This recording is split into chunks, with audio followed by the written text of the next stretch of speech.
दोस्तों, आज की अद्भुत कहानी सुनने के बाद आप अपनी जिंदगी का समय यूं ही गंवाना छोड़ देंगे। जिंदगी के हर एक सेकंड, हर एक मिनट की कीमत क्या होती है, इस विषय पर आज एक प्रसिद्ध भिक्षु की कहानी मैं आपको सुनाऊंगा। तो चलिए उस अप्रतिम कहानी की शुरुआत करते हैं। बहुत समय पहले की बात है। एक नगरी में एक गुरु और एक शिष्य रहा करते थे। वह गुरु और शिष्य एक दिन एक यात्रा के लिए निकलते हैं। वह यात्रा अत्यधिक लंबी थी और जो रास्ता उन्होंने चुना था वह रास्ता अत्यधिक घने जंगलों से होकर गुजरता था। पास ही में एक नदी बह रही थी जिसे पार करने में उन गुरु और शिष्य को थोड़ा वक्त लग जाता है।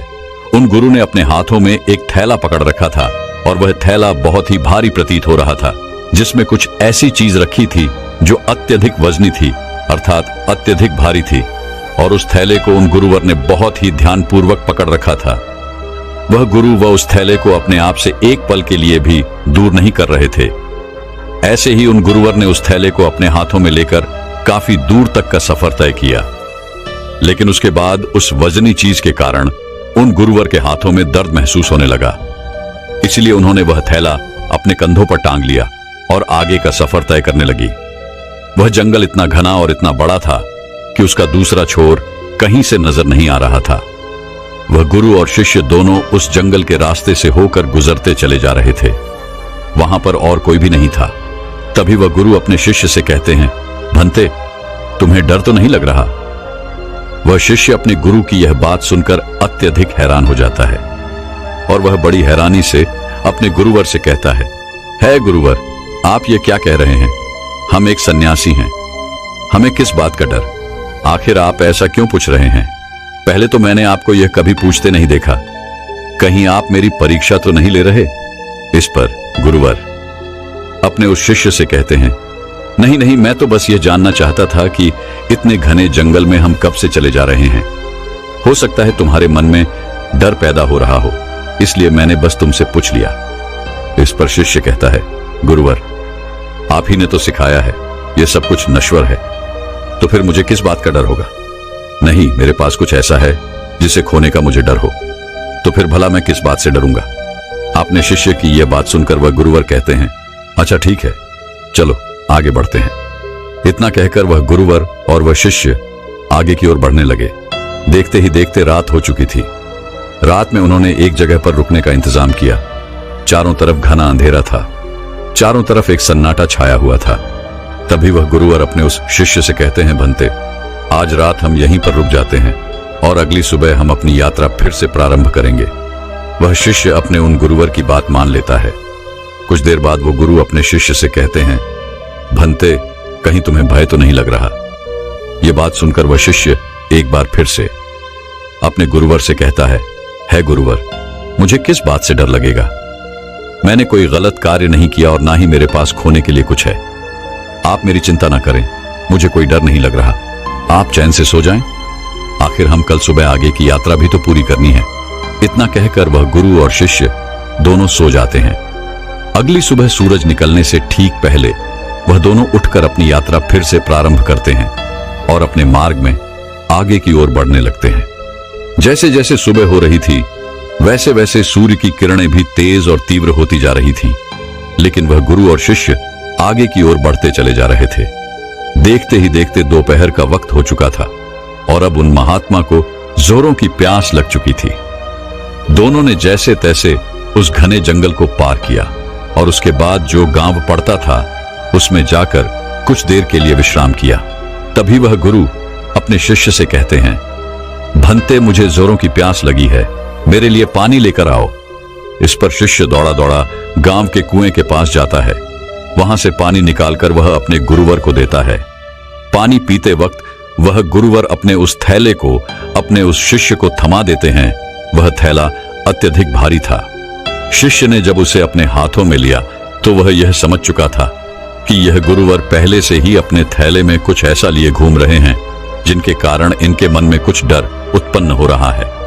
वह यह सोचने लगा कि उसके गुरुवर उससे कुछ न कुछ छुपा रहे हैं। जरूर कोई बात है। जब उसने उन गुरुवर के थैले में हाथ डाला तो उस थैले में उसे एक सोने की ईंट मिली। उसने सोने की ईंट को निकालकर बाहर फेंक दिया और उसमें पत्थर की एक ईंट भर दी। उन गुरुवर ने पानी पीने के बाद तुरंत ही उस थैले को फिर से अपने हाथों में ले लिया और अपने शिष्य से कहते हैं, जाओ तुम भी पानी पी लो, अब हमें आगे का सफर तय करना है। शिष्य भी पानी पीकर आता है और उसके बाद वे दोनों सफर में आगे की ओर बढ़ चलते हैं। तभी उन्हें एक व्यक्ति मिलता है और वह उन गुरु से कहता है गुरुवर, इस गांव में रहना ठीक नहीं है। इस गांव में अत्यधिक चोर रहते हैं और यहाँ पर बहुत चोरियां होती हैं। यहाँ पर अक्सर लोगों का सामान चोरी हो जाता है। ये सुनकर वह गुरुवर अत्यधिक घबरा जाते हैं और अपने शिष्य से कहते हैं, भंते हैं, हमें यहाँ से जल्दी जल्दी निकलना चाहिए। हमें अपने मार्ग में तेजी से आगे बढ़ना चाहिए। इस पर शिष्य अपने गुरुवर से कहता है गुरुवर, आप निश्चिंत तो हो जाइए। अब हमें किसी भी प्रकार का कोई खतरा नहीं है और ना ही अब आपको डरने की कोई आवश्यकता है। अपने शिष्य के मुख से यह बात सुनकर वह गुरुवर अपने शिष्य से कहते हैं, भंते, तुम इतने विश्वास के साथ ये कैसे कह सकते हो कि अब हमें डरने की कोई आवश्यकता नहीं। इस पर शिष्य अपने गुरु से कहता है गुरुवर, जिस सोने की ईंट के कारण आप घबरा रहे थे, जिसे आपने शुरू से लेकर अब तक ढोया था, जिसका वजन आप लेकर इधर उधर घूम रहे थे, उसे मैंने कब का फेंक दिया है।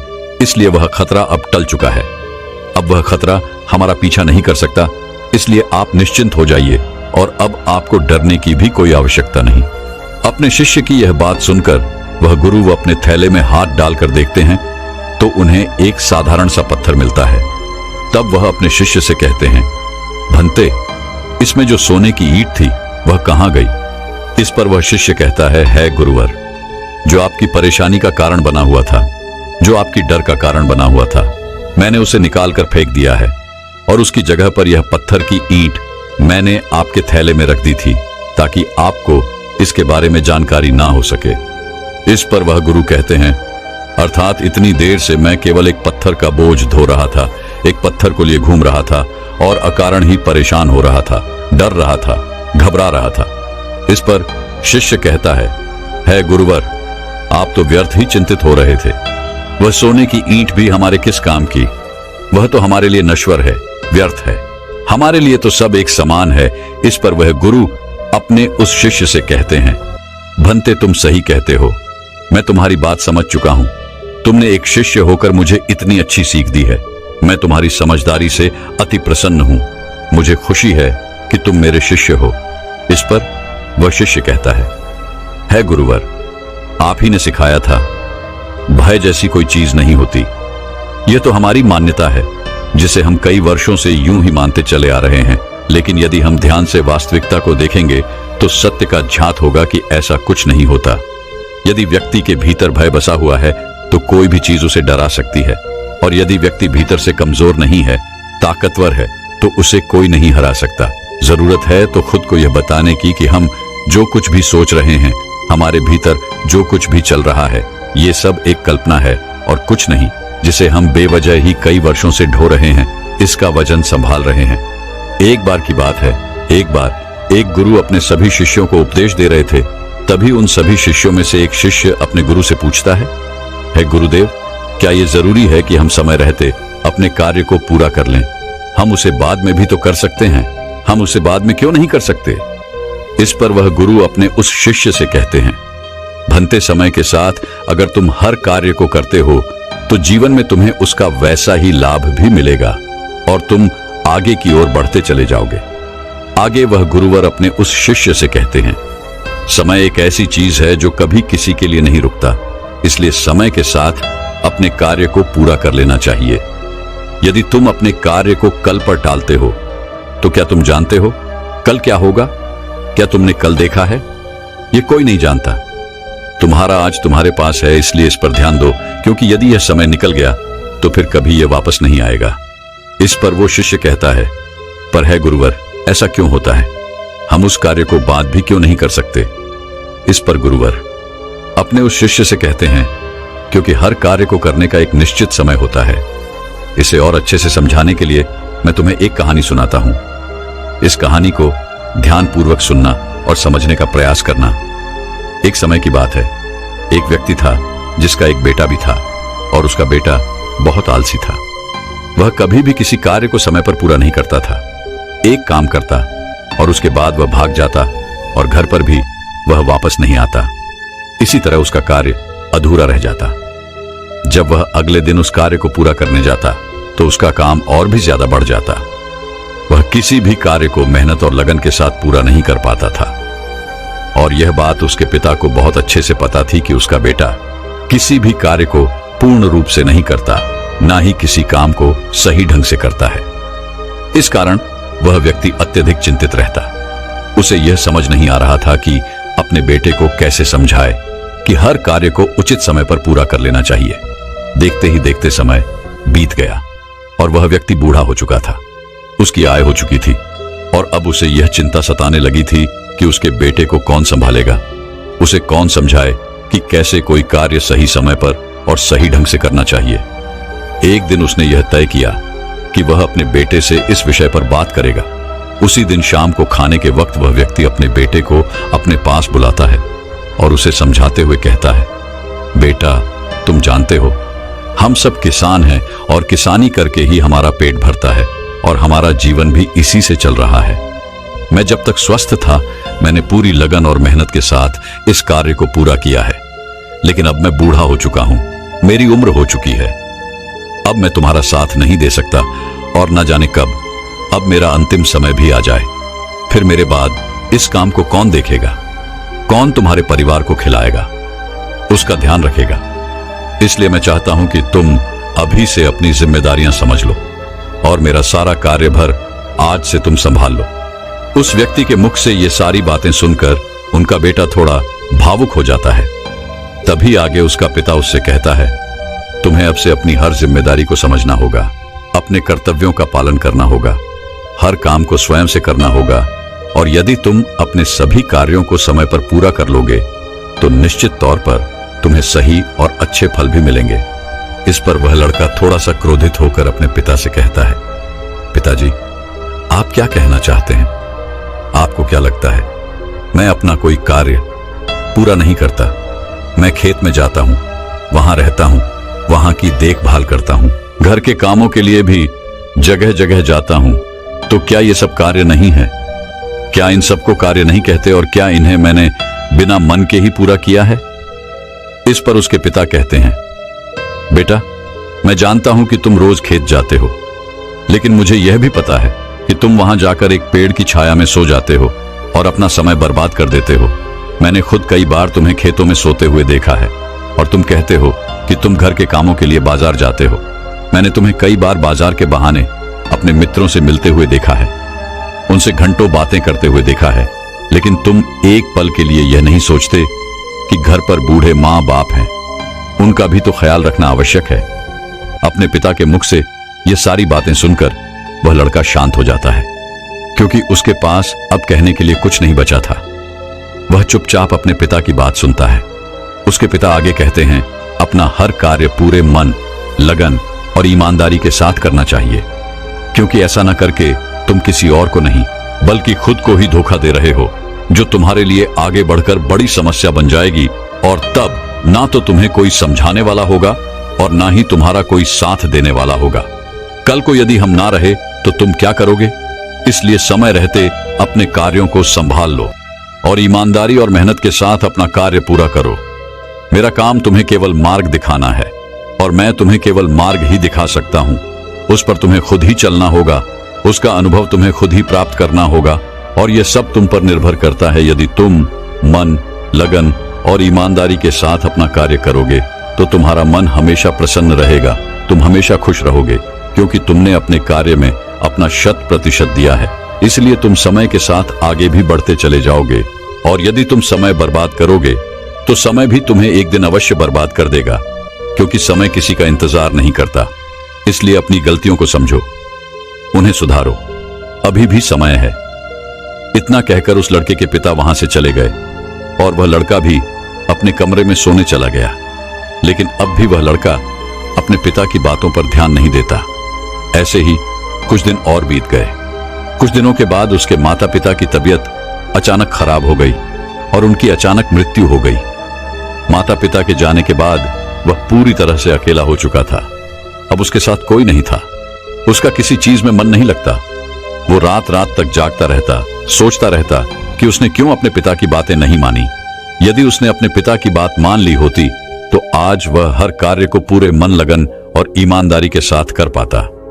लेकिन जब भी वह कोई कार्य करने जाता तो उसे कुछ आता ही नहीं था, क्योंकि उसने तो कभी ठीक ढंग से काम किया ही नहीं था। इस कारण उसे कुछ भी झांत नहीं था, उसने कुछ सीखा ही नहीं था।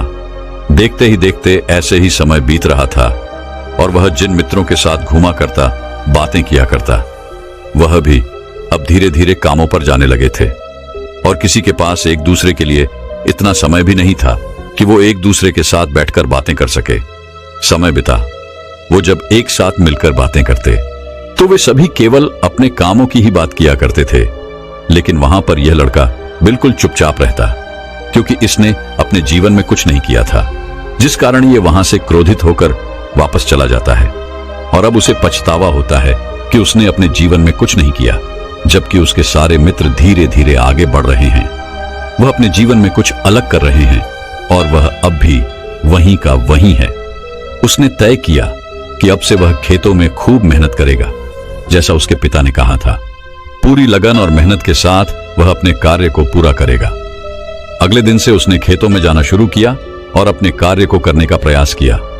लेकिन उसने तो पहले कभी किसी कार्य को किया ही नहीं था, जिस कारण उसे यह समझ नहीं आ रहा था कि वह क्या करे, कैसे करे, जिस कारण निराश होकर वो वापस घर लौट जाता है और रात के बाद वो अपने मित्रों के बारे में सोचता है कि सब कुछ काम कर रहे हैं, कुछ अलग कर रहे हैं, वे सब आगे बढ़ रहे हैं और मैं अकेला हूं। मेरा साथ देने वाला कोई नहीं है। मैंने अपने जीवन में कुछ नहीं कर पाया। यदि मैंने अपने पिता की बात मान ली होती तो आज मैं भी अपने जीवन में कुछ कर रहा होता। यह सोचकर वह अपने पिता को याद करने लगा और फूट फूट कर रोने लगा। उसने अपने पिता की एक भी बातों पर अमल नहीं किया था और यही वजह थी कि आज वह बहुत चिंतित था, बहुत परेशान था और उसका साथ देने वाला भी कोई नहीं था। वह रात रात भर यूं ही सोचा करता, परेशान रहता, चिंतित रहता और जब सुबह होती तो वह खेतों में जाकर मेहनत करने का प्रयास करता, लेकिन उसे कुछ समझ ही नहीं आ रहा था। एक दिन वह अपने घर पर बैठकर इसी चिंता में डूबा हुआ था। तभी उसे ख्याल आया कि इतना सोचने और परेशान होने से कुछ नहीं होगा। अभी इतनी देर नहीं हुई है, मैं जरूर कुछ कर सकता हूं। मुझे अपने पिता की बातों का पालन करना होगा। मैं जो गलती कर चुका हूं उसे मुझे सुधारना होगा, आगे बढ़ना होगा। उस दिन वह यह तय करता है कि यदि मैंने अब तक कुछ नहीं किया, लेकिन अब मैं अवश्य कर सकता हूं। मैंने अब तक किसी की नहीं सुनी, लेकिन अब मैं दूसरों की बात जरूर सुनूंगा और खूब मन लगाकर मेहनत करूंगा। उसने अगले दिन सुबह से ही अपने खेत पर जाना शुरू किया और अपने आस पड़ोस के लोगों से खेती के बारे में जानकारी इकट्ठा की और जैसा जैसा उसे बताया गया था उसने ठीक वैसा ही किया। उसने खूब मेहनत की। उसने अपने कामों पर ध्यान देना शुरू कर दिया।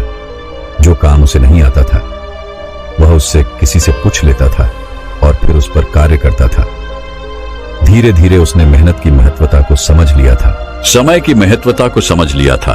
वह धीरे धीरे मेहनत और लगन के साथ अपने कार्य को पूरा करने लगा और ईमानदारी के साथ वह आगे भी बढ़ने लगा। इतना कहकर उन गुरुवर ने इस कहानी को यहीं पर समाप्त कर दिया और आगे अपने उस शिष्य से कहते हैं, भंते, यदि उस लड़के ने सही समय रहते ही अपने पिता की बात माननी होती तो वह पहले ही अपने जीवन में आगे बढ़ चुका होता। उसके लिए तरह तरह के दरवाजे खुल चुके होते।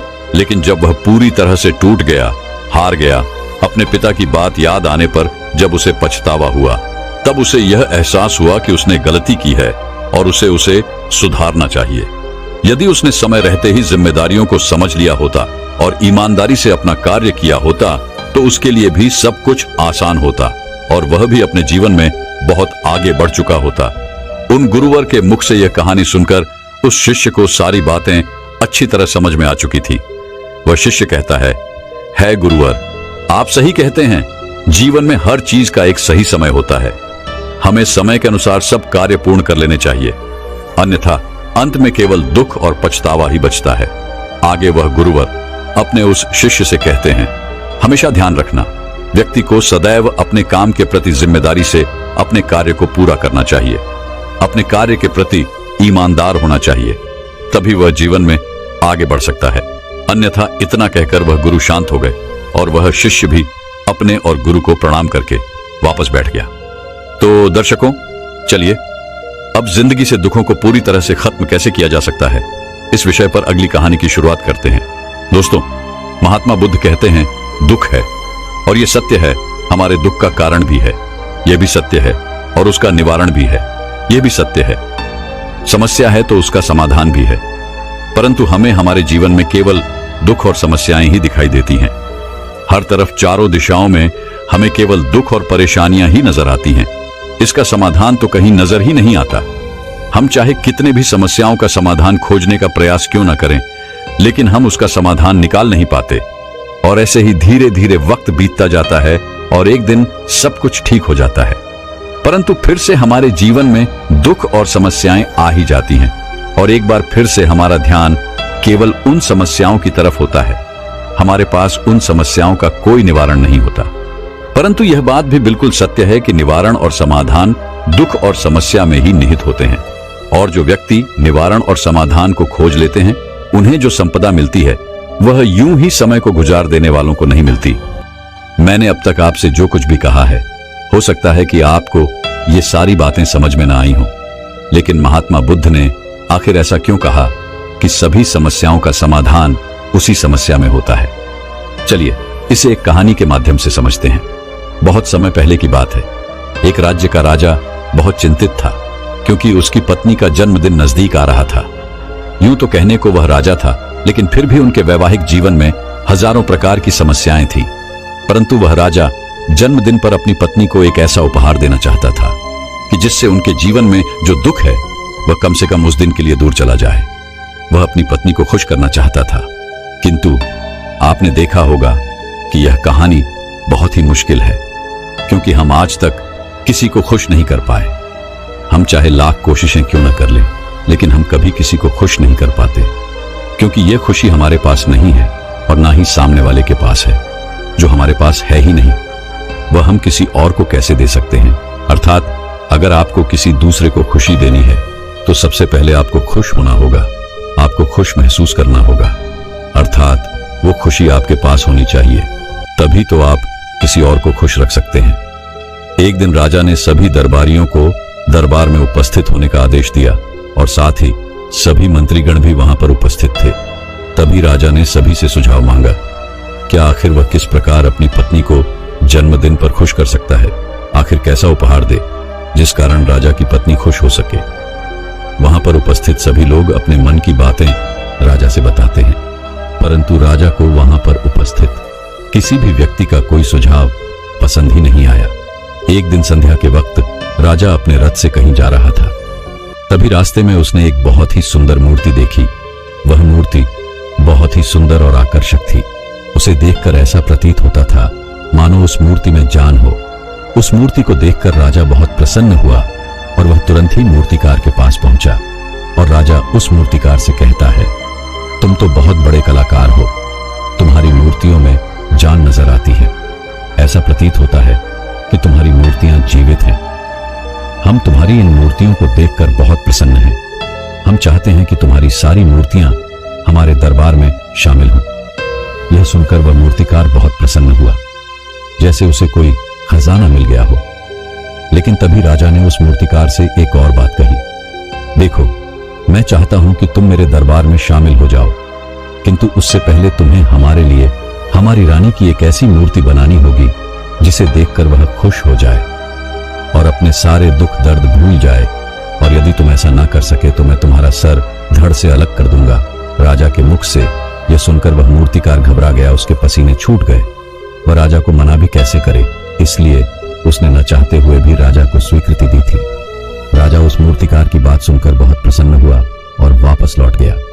लेकिन उधर दूसरी तरफ जो मूर्तिकार अब तक बहुत प्रसन्न था, जो अपने मन से मूर्तियां बनाया करता था, जो हमेशा खुश रहता था, अब वह दुखी हो गया था।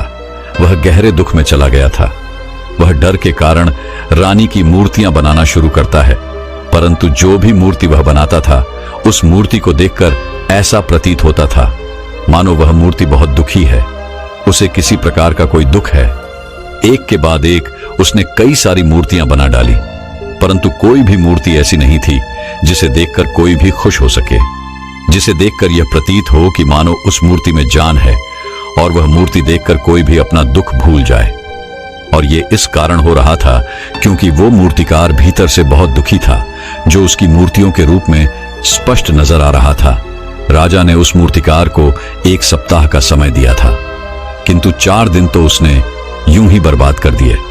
अब उसके पास केवल 3 दिन का ही समय बचा था, जिसके बारे में सोच सोचकर उस मूर्तिकार का गला सूखा जा रहा था। डर के कारण अब उसके हाथ पैर भी काम करना बंद कर चुके थे। उसके हाथ से हथौड़ी और छीनी तक नहीं चल रही थी और उसे अपना भविष्य नजर आ रहा था। उसे नजर आ रहा था कि वह राजा उसे मृत दंड दे रहा है। उसके बाद उसके परिवार का क्या होगा, उसके परिवार को कौन संभालेगा, यह सोच सोचकर उस मूर्तिकार का मन बैठा जा रहा था। तभी उसने एक योजना बनाई। वह अपने परिवार को साथ लेकर रात ही में गांव छोड़कर चला जाएगा। यह सोचकर वह तुरंत घर लौटा। उसने सारा सामान बांधा, अपनी पत्नी और अपने बच्चों को भी तैयार किया। ऐसे ही घर से निकलने वाला था कि तभी उसने देखा कि राजा के सिपाही वहां पर तैनात थे। यह देखकर वह मूर्तिकार और भी घबरा गया। वह समझ नहीं पा रहा था कि क्या करे। यदि वो यहां से भागने की कोशिश करता है और पकड़ा जाता है तो राजा उसके साथ साथ उसके परिवार को भी मृत्यु दंड दे देंगे। वह कुछ समझ नहीं पा रहा था। तभी वह जमीन पर बैठ गया और रोने लगा और अपनी पत्नी से कहता है, अब से तुम्हें ही बच्चों का ख्याल रखना होगा। मेरा और तुम्हारा साथ यहीं तक था, क्योंकि राजा ने जिस प्रकार की मूर्ति का मुझे आदेश दिया है, मैं उस प्रकार की मूर्ति नहीं बना पा रहा, जिस कारण राजा मुझे मृत दंड दे देंगे।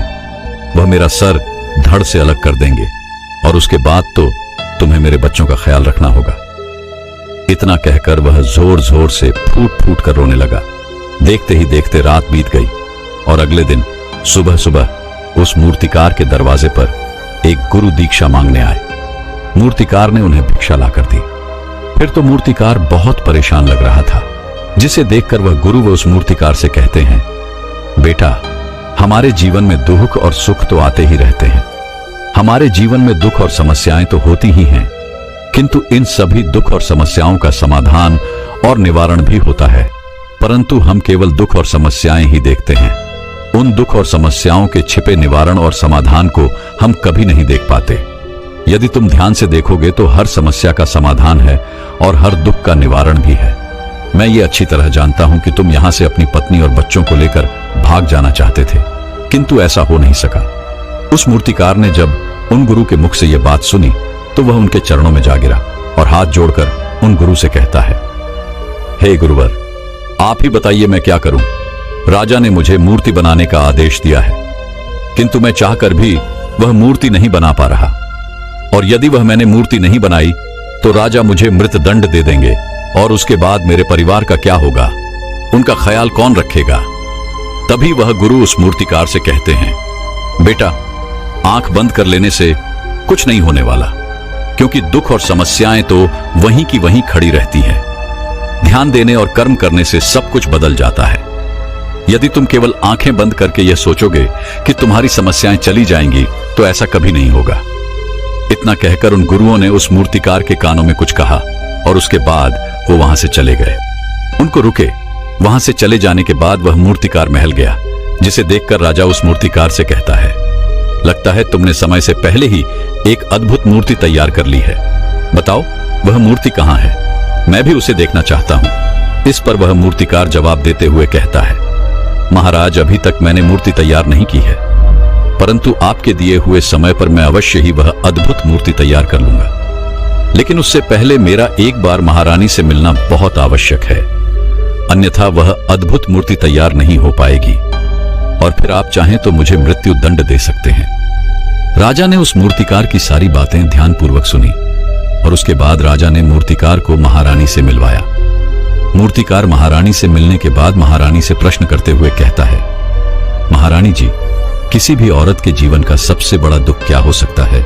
इस पर महारानी जवाब देते हुए उस मूर्तिकार से कहती हैं, किसी औरत का मानव बन पाना उसका सबसे बड़ा दुख है। तभी वह मूर्तिकार महारानी से एक और प्रश्न करते हुए कहता है, महारानी जी, किसी औरत के जीवन का सबसे बड़ा सुख क्या है। महारानी उस मूर्तिकार के इस प्रश्न का जवाब देते हुए कहती हैं, किसी भी औरत के जीवन का सबसे बड़ा सुख उसके पति और उसके बच्चों का उसके पास होना है। महारानी के मुख से अपने प्रश्नों का जवाब जानकर मूर्तिकार बहुत प्रसन्न हुआ और उनसे आज्ञा लेकर वह वापस अपने घर लौट आया और अब से रात दिन उस मूर्ति पर काम करने लगा। देखते ही देखते पूरे 3 दिन पूरे हो गए। आखिरकार रानी के जन्म दिवस वाले दिन वह मूर्तिकार उस मूर्ति को लेकर राजमहल पहुंचता है। लेकिन अब राजा के मन में यह बेचैनी थी कि पता नहीं उस मूर्तिकार ने आखिर कैसी मूर्ति बनाई होगी, पता नहीं वह मूर्ति महारानी को पसंद आएगी भी या नहीं। इस प्रकार के कई प्रश्न राजा के मन में चल रहे थे। राजा के मन की बेचैनी लगातार बढ़ती ही, लेकिन उधर दूसरी तरफ राजा को उस मूर्तिकार पर पूर्ण विश्वास भी था, क्योंकि राजा ने पहले ही उस मूर्तिकार के हाथों की कला देखी हुई थी। इसलिए एक तरफ उनके मन में यह भी विचार चल रहे थे कि उस मूर्तिकार ने जरूर ही अद्भुत मूर्ति बनाई होगी। वह मूर्ति सफेद कपड़ों से ढकी हुई थी। तभी राजा ने उस मूर्ति की ओर इशारा करते हुए रानी से कहा, यह आपका जन्म दिवस का तोहफा है, इसे कबूल करें। उसके बाद रानी ने अपने हाथों से उस मूर्ति से वह कपड़ा हटाया और इस मूर्ति को देखते ही रानी की आंखों से आंसू बहने लगे और यह देखकर राजा को ऐसा प्रतीत हुआ कि मानो महारानी को यह मूर्ति पसंद नहीं है। इसलिए राजा ने तुरंत ही क्रोधित होकर अपने सिपाहियों को आदेश दिया और उस मूर्तिकार को बंदी बनवा लिया। लेकिन तभी महारानी राजा से कहती हैं, रुकिए, इस मूर्तिकार ने तो मेरा दुख और सुख एक ही मूर्ति में निकाल दिया है। इस मूर्ति में मेरे पति मेरे साथ है और मेरे हाथ में मेरा बच्चा है। इससे सुंदर मूर्ति मैंने आज तक नहीं देखी। ये बहुत ही लाजवाब है, अद्भुत है। इससे सुंदर तोहफा मेरे लिए और कोई नहीं हो सकता। काश ऐसा मेरे जीवन में वास्तव में हो जाए कि मेरे पति भी मेरे साथ हो और मेरे हाथों में मेरा बच्चा हो। महारानी की ये सारी बातें सुनकर और इस मूर्ति को देखकर राजा को अपनी गलती का एहसास हुआ।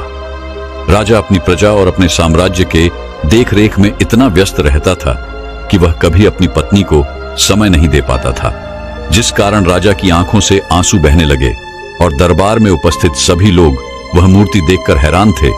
आज तक किसी ने भी ऐसी सुंदरता और जीवित मूर्ति नहीं देखी थी जिसमें सुख और दुख एक साथ नजर आ रहे हों। उसके बाद उस राजा ने उस मूर्तिकार को रिहा करवाया और उसे ढेरों इनाम दिए और अपने राज दरबार में जगह भी थी। किंतु उस मूर्तिकार ने इनाम स्वीकार कर लिया, परंतु राज दरबार में उसने जगह नहीं ली और हाथ जोड़कर राजा से कहता है, हे महाराज, मेरी आपसे एक विनती है। आपने मुझे चेतावनी दी थी, यदि मैं ये मूर्ति नहीं बना सका तो आप मुझे मृत्युदंड दे देंगे।